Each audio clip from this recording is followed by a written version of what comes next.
Welcome to the African Leadership Series, where we bring you great inspirational speeches of African leaders. And one of the things that's going to help to bring this about is the independence of Africa. One of the only reasons that we in the West have never organized, we have hated our image and our African image. And because Africa has been in the hands of people who have created an image of Africa that's negative and hateful. And proud of Africa, and we become proud of our African blood, our African heritage.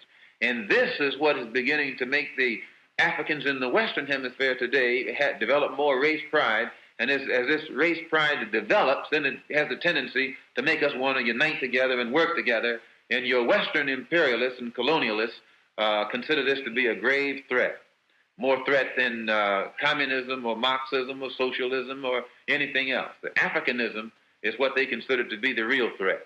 The Organization of Afro-American Unity sees the only hope for the black man in America in a strong Africa, and the necessity of the Afro-American becoming inseparably linked with the overall program that's existing on the African continent. The two problems must be solved together, and the two forces must go forward together.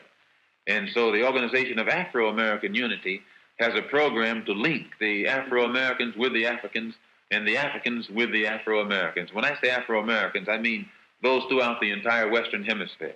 This is our only hope. Our hope is in a strong Africa. And when Africa is strong, our position in America will be one of respect. But if Africa is weak, we will never be in a position of respect in America.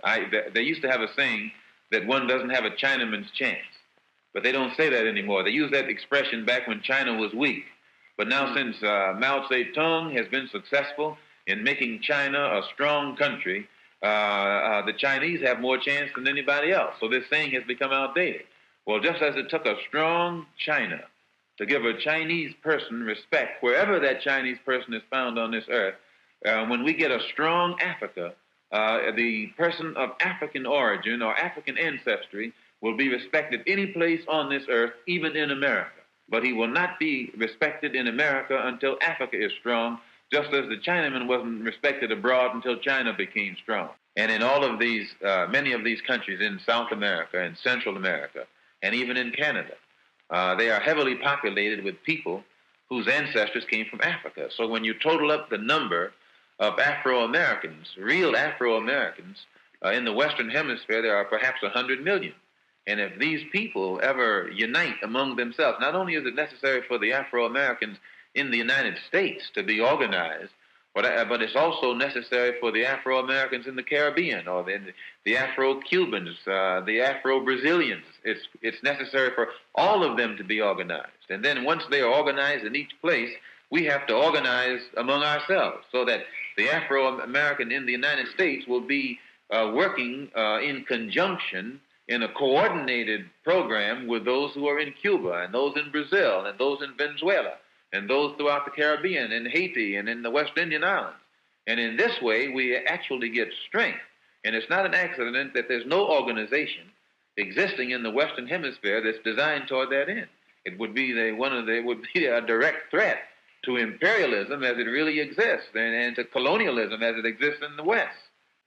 Today, for the first time, the black people of the West are beginning to look homeward. They're beginning to look back toward the mother continent of Africa, and they're gaining spiritual strength from these roots.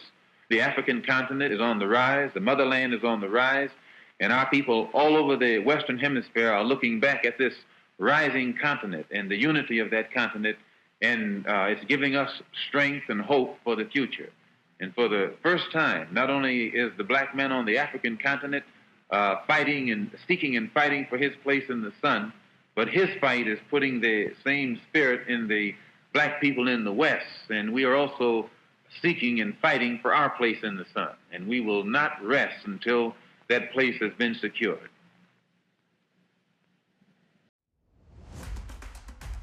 If you like more African speeches like this, make sure to like, subscribe, and hit the notification bell to catch all our latest videos.